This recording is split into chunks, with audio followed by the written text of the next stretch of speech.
سامعین محترم، مومنین کرام، آپ کی خدمت اقدس میں قرآن مجید کی سورہ انبیاء کی آیت نمبر 73 تلاوت کی ہے، جس میں رب العزت ارشاد فرما رہا ہے وَجَعَلْنَاهُمْ أَئِمَّةً يَهْدُونَ بِأَمْرِنَا، اور ہم نے انہیں امام بنایا جو ہمارے امر سے ہدایت کرتے ہیں، اور پھر ہم نے ان کی طرف اچھے کاموں کی، نماز قائم کرنے کی اور زکوٰۃ ادا کرنے کی وحی کی، اور وہ ہمارے عبادت گزار بندے تھے۔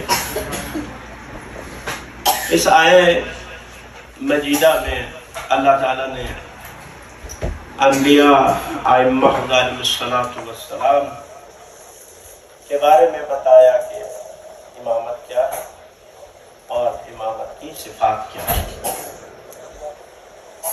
سب سے پہلے آپ نے اس لفظ پہ غور کیا ہے وَجَعَلْنَاهُ، اور ہم نے انہیں امام بنایا، ہم نے انہیں امام بنایا۔ بس اس کا مطلب کیا ہے کہ امام بنانا اللہ کا کام ہے، اور جو صفات اللہ نے ائمہ کی بیان کی ہے ان کی روشنی میں ممکن ہی نہیں ہے کہ انسان اپنا امام بنائے، وہ تشخیص ہی نہیں دے سکتے، محال ہے، عقلاً محال ہے کہ وہ اپنا امام جو ہے۔ اور پروردگار عالم نے، کیونکہ یہ امامت منصب الہی ہے، خدا کی طرف سے یہ منصب عطا ہوتا ہے، منصب الہی ہے، اور جتنے بھی منصب الہیہ ہے پروردگار نے ان کی ذمہ داری خود لی ہے، کیونکہ خدا کا کام کیا ہے؟ خدا ہمارا خالق ہے، اور جو خالق ہوتا ہے وہی رب ہوتا ہے، جو خالق ہے وہی رب ہوتا ہے۔ رب کون ہوتا ہے؟ جو اپنی مخلوقات کی تمام تر ضروریات کو پورا کرے، جو چیز ان کی ضرورت ہے اس کو وہ رب پورا کرے، اس کو مینیج کرے۔ رب ربوبیت سے آپ سمجھتے ہیں، عام طور پر پالنے والا مطلب کیا جاتا ہے، یہ بہت ہی محدود معنی ہے اس لفظ کا، بہت وسیع معنی ہے رب کا۔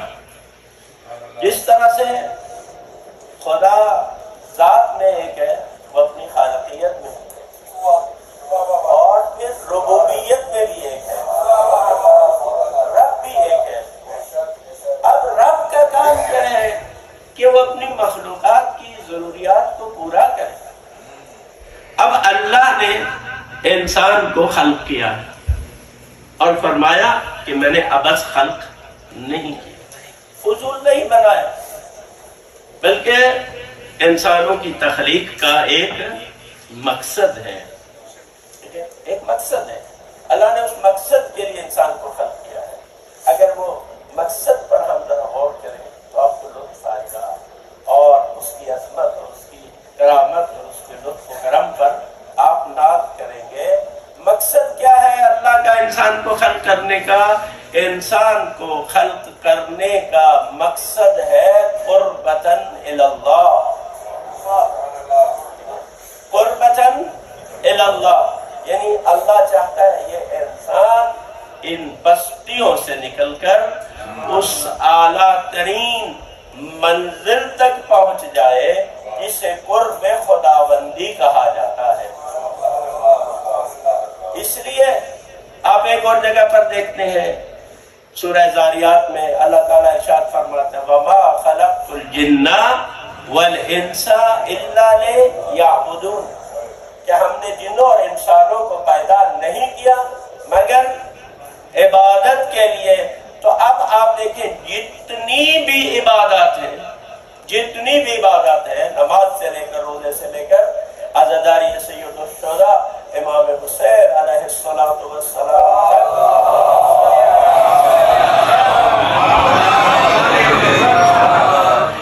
ان سب کی غرض و غایت کیا ہے؟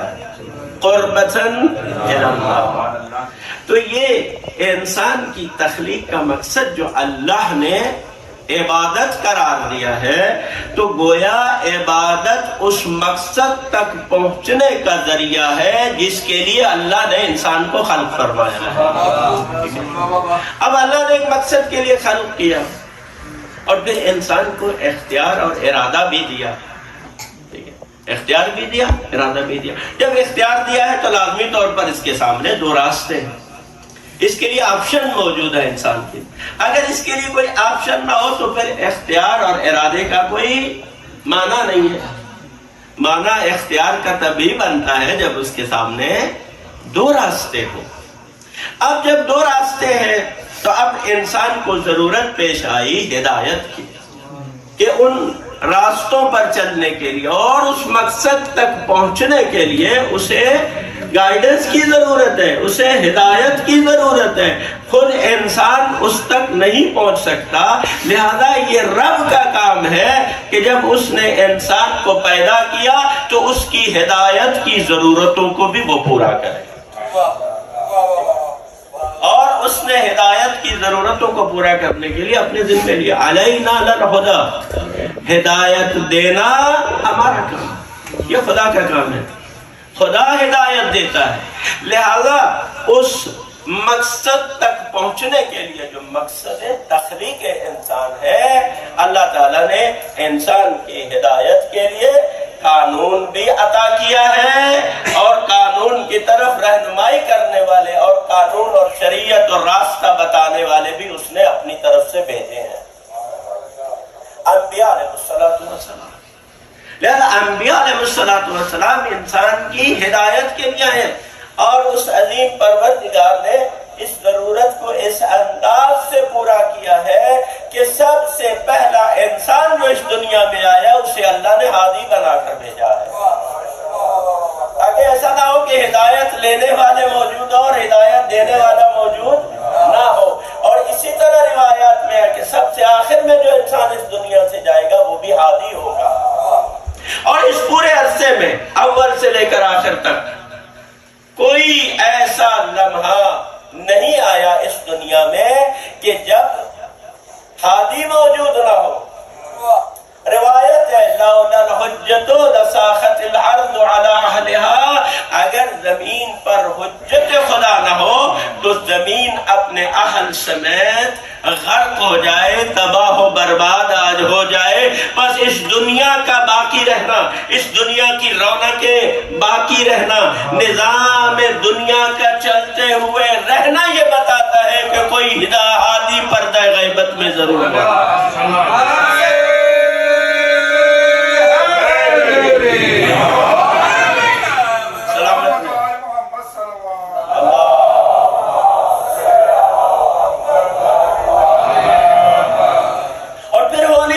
ہدایت لینے والے ہو اور ہدایت دینے والا موجود نہ ہو، اور وہ ہدایت کر رہا ہے، دے رہا، اگرچہ پردہ غیبت میں ہے۔ خود امام زمان عجل اللہ تعالی الشریف خود فرمایا ہے کہ میرا فائدہ غیبت میں اس طرح سے ہے جس طرح سے سورج بادلوں کی اوٹ سے دنیا کو فائدہ پہنچاتا ہے۔ دیکھیں حرارت بھی ہوتی ہے، اگرچہ کم ہوتی ہے جب بادلوں کے پیچھے ہو، اور روشنی بھی آتی ہے۔ تو ہدایت کا نور بھی امام زمان علیہ السلام کے وجود مبارک سے یہ پھوٹتا ہے، اور انسان کتنا مرہون منت ہے امام زمان علیہ السلام کے وجود کا، کتنا امام زمان کا محتاج ہے یہ انسان، کتنی اسے اپنے اس امام کی ضرورت ہے کہ جب تک ہماری یہ سانسیں چل رہی ہیں، ہماری زندگی کا نظام چل رہا ہے، یہ دنیا باقی ہے۔ یہ کس کی مرہون منت ہے؟ وجود مبارک ہے امام زمان علیہ السلام۔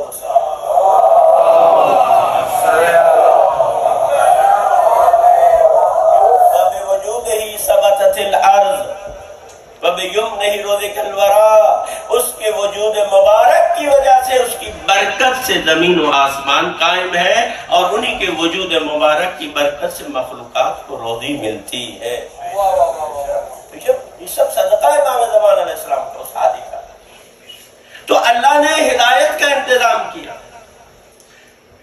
امامت کا سلسلہ نبوت کے بعد اللہ نے شروع، دونوں سلسلہ ہدایت، لیکن ایک فرق ہے، میں جلدی سے اپنے مقصد کی طرف آتا ہوں کہ ان دونوں میں ایک فرق ہے۔ رسالت بھی ہدایت کا سلسلہ ہے اور امامت بھی اس کے بعد ہدایت کا سلسلہ ہے۔ یہ دونوں سلسلے اللہ کی طرف سے ہے۔ جب اللہ نے اپنا رسالت کا سلسلہ شروع کیا، نبی بنایا، تو فرمایا کہ انی جاعل فی الارض خلیفہ، کہ میں، الفاظ وہی ہیں جو اس آیت میں بھی استعمال ہوئے جو میں نے ابھی آپ کی خدمت میں تلاوت کی، کہ میں زمین پر خلیفہ بنانے والا ہوں۔ یا حضرت ابراہیم علیہ السلام کے بارے میں فرمایا کہ انی جاعل للناس اماما، میں تمہیں لوگوں کا امام بنانے والا ہوں۔ یا فرمایا یا داؤد انا جعلناک خلیفۃ فی الارض، اے داؤد ہم نے تمہیں زمین پر اپنا جانشین بنایا ہے۔ تو جو امام ہوتا ہے وہ اللہ کا جانشین ہوتا ہے زمین پر۔ تو ائمہ علیہم السلام جہاں امام ہے وہاں اللہ کے خلیفہ ہے اس زمین پر، نہ صرف اللہ کے جانشین اور خلیفہ بلکہ محمد مصطفیٰ صلی اللہ علیہ وسلم۔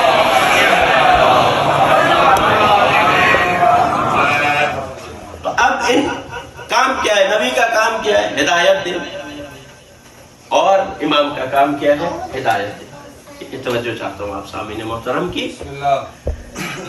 نبی کا کام یہ ہے کہ ہم اس کو اپنی اصطلاح میں کہتے ہیں ارائے طریق، یعنی راستہ بتانا ہے۔ تو یہ راستہ آپ کو خدا کی جانب لے جائے گا۔ اس راستے کے یہ خطرات ہیں اور اس راستے کے یہ آپ کو بینیفٹ ملیں گے، اور اس راستے میں کہاں کہاں پر دشمن کمین گاہ لگا کے آپ کے انتظار میں بیٹھا ہے، اور سب سے بڑا دشمن کیا ہے؟ شیطان ہے۔ کہا عدو مبین، تمہارا کھلم کھلا دشمن ہے، اور وہ ایسا دشمن ہے جس نے اعلان کیا، وہ چھپ کے نہیں ہے، کہا کہ میں لوگوں کو، تیرے بندوں کو گمراہ کروں۔ تو یہ بتانا کس کا کام ہے؟ انبیاء کا کام۔ شریعت کا لے کے آنا انبیاء کا کام، یہ راستہ دکھانا، یہ سلسلہ ہدایت نبوت کا کام ہے۔ امام کا کیا کام کیا ہے؟ امام بھی ہادی ہے، امام بھی ہدایت کرتا ہے، لیکن امام کی ہدایت میں بڑا فرق ہے۔ کہتے ہیں ایصال الی المطلوب، امام کا کام یہ ہے کہ ہاتھ پکڑ کر انسان کو اس کی منزل مقصود تک لے جانا۔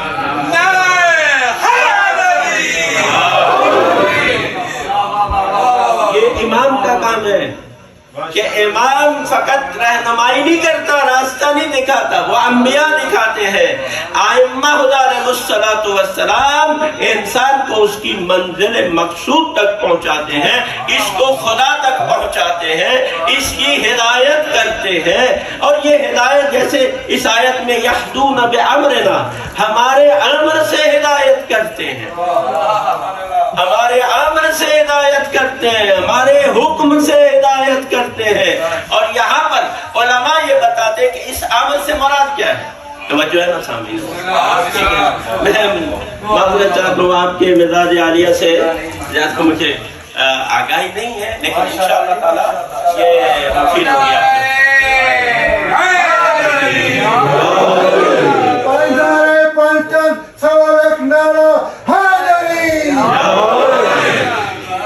اللہ آپ سب کو سلامت رکھے اور آپ پر اپنی رحمتوں کا نزول فرمائے۔ تو امام کا کیا ہے؟ منزل مقصود تک پہنچانا۔ اور یہاں پر امر سے ہدایت ہے، امر سے مراد کیا ہے؟ یہ بڑا مشکل سے بھی نقطہ ہے اور پیچیدہ سے بھی ہے، خدا کرے میں آپ تک یہ نقطہ جو پہنچا سکوں اور آپ تک سمجھا سکوں۔ وہ یہ کہ فرماتے ہیں یہ امر کیا ہے؟ انما امرہ اذا اراد شیئا یکون کن فیکون، کہ جب بھی اللہ تعالیٰ، اللہ کا امر یہ ہے کہ جب بھی وہ کسی شے کا ارادہ کرتا ہے وہ فرماتا ہے ہو جا، وہ چیز ہو جاتی ہے۔ فرمایا اس امر سے مراد وہ اللہ کا امر ہے۔ اب ائمہ اس امر کے ذریعے سے ہدایت کرتے ہیں، تو اس کا ایک اور جو مشکل سا تھوڑا مانا ہے کہ ائمہ باطنی طور پر، معنوی طور پر انسان کی ہدایت کرتے ہیں، اور انسان کو محسوس بھی نہیں ہوتا اور وہ انسانوں کی ہدایت کر رہے ہوتے ہیں۔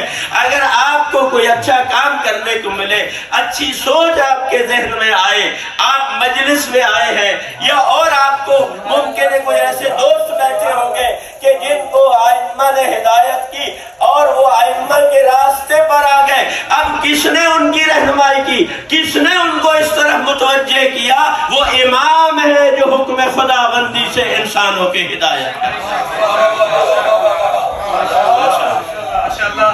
اور یہ ہدایت کا سلسلہ جاری ہے۔ امام زمان علیہ السلام موجود ہے، یہ ہدایت کا سلسلہ جاری ہے۔ ہمیں صرف اپنے آپ کو امام سے جوڑنا ہوگا، ان سے مرتبط رہنا ہوگا، جبکہ وہ ہمارے حال سے غافل نہیں ہے۔ وہ ہم میں سے ہر ایک کو ہمارے باپ کے نام سے، دادا کے نام سے جانتے ہیں۔ اتنا ہمارا باپ ہمیں نہیں پہچانتا جتنا امام زمان ہم میں سے ہر ایک کو جانتے ہیں۔ اب دیکھیے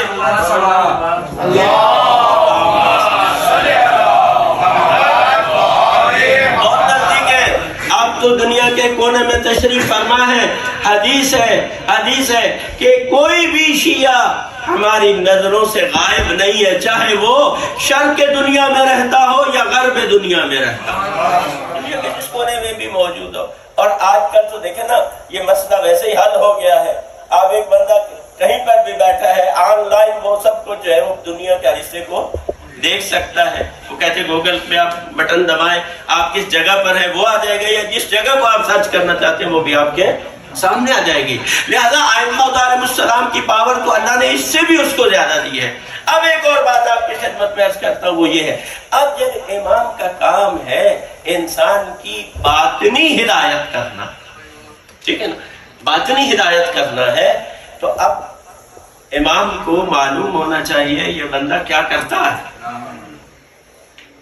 تبھی ہدایت کر سکے گا نا، تبھی ہدایت کر سکے گا جب امام کو معلوم ہوگا کہ یہ انسان کس راستے پر جا رہا ہے، اچھے عمل کی طرف جا رہا ہے یا برے عمل کی طرف جا رہا ہے۔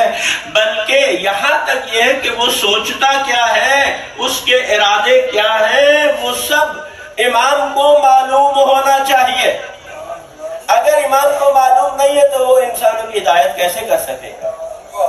لہذا لازمہ یہ ہے کہ امام جب ہدایت کرتا ہے اسے انسانوں کے اعمال کا پتہ ہونا چاہیے، اور یہ کہ امام انسانوں کے اعمال سے آگاہ ہے، قرآن بھی اس پر دلالت کرتا ہے اور احادیث میں بھی یہ بات موجود ہے۔ عبداللہ بن آبان امام محمد باقر علیہ السلام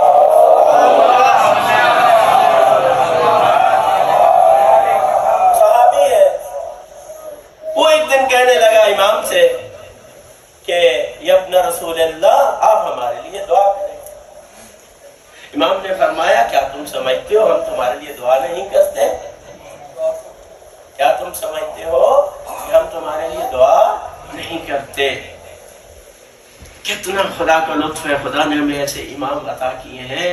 ایک شخص ہے انش بن المعتمر، وہ کہتے ہیں کہ میں ایک دن شام کے وقت امیر المومنین علی ابن ابی طالب علیہ السلام آپ مسجد کوفہ کے صحن میں بیٹھے ہوئے تھے، تو جس طرح آپ بھی پوچھتے ہوئے کیسا دن گزرا، کیسے حالات ہیں، تو اسی طرح ہر قوم میں اس طرح کے الفاظ ہیں۔ تو مثلا وہ کہتے رات کیسے گزری، تو کہتے کیف اصبحت، اور دن کیسا گزرا کہتے کیف امسیت، کہ آج آپ کا دن کیسے گزرا۔ تو اس نے کہا یا امیر المومنین کیف امسیت، آج آپ کا دن کیسا گزرا۔ سنیے گا، امام فرماتے ہیں امسیت محبا لمحبنا ومبغضا لمبغضینا، میں نے آج کا دن اس حالت میں گزارا ہے اپنے محبوں سے محبت کرتے ہوئے اور اپنے دشمنوں سے نفرت کرتے ہوئے گزارا۔ یعنی